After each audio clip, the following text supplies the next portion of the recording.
મહેસાણામાં મહિલા કોંગ્રેસનું શક્તિ પ્રદર્શન. મહેસાણામાં આગામી ચૂંટણીઓને ધ્યાનમાં રાખીને રાજકીય ગરમાવો તેજ બન્યો છે. આજે મહેસાણા જિલ્લા મહિલા કોંગ્રેસ સમિતિ દ્વારા સરદાર કોંગ્રેસ ભવન ખાતે એક મહત્વની ચૂંટણીલક્ષી કારોબારી બેઠક યોજાઈ હતી. આ બેઠકમાં સંગઠનને મજબૂત કરવા અને આગામી રણનીતિ અંગે વિસ્તૃત ચર્ચા કરવામાં આવી હતી.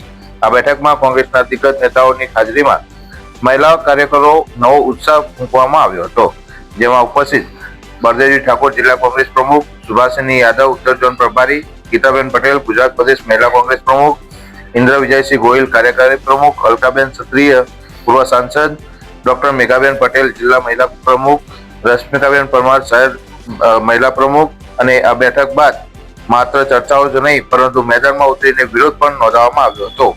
મોટી સંખ્યામાં હાજર રહેલી મહિલા કાર્યકરોએ એક રેલી સ્વરૂપે સૂત્રોચ્ચાર કરી વર્તમાન સરકારની નીતિઓ સામે ઉગ્ર વિરોધ પ્રદર્શન કર્યું હતું.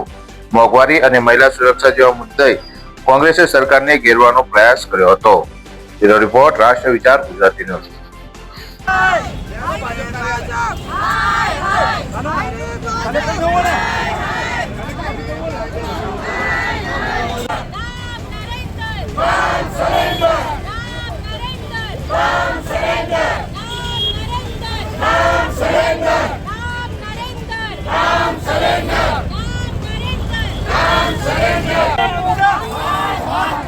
चलो मोहम्मद क्या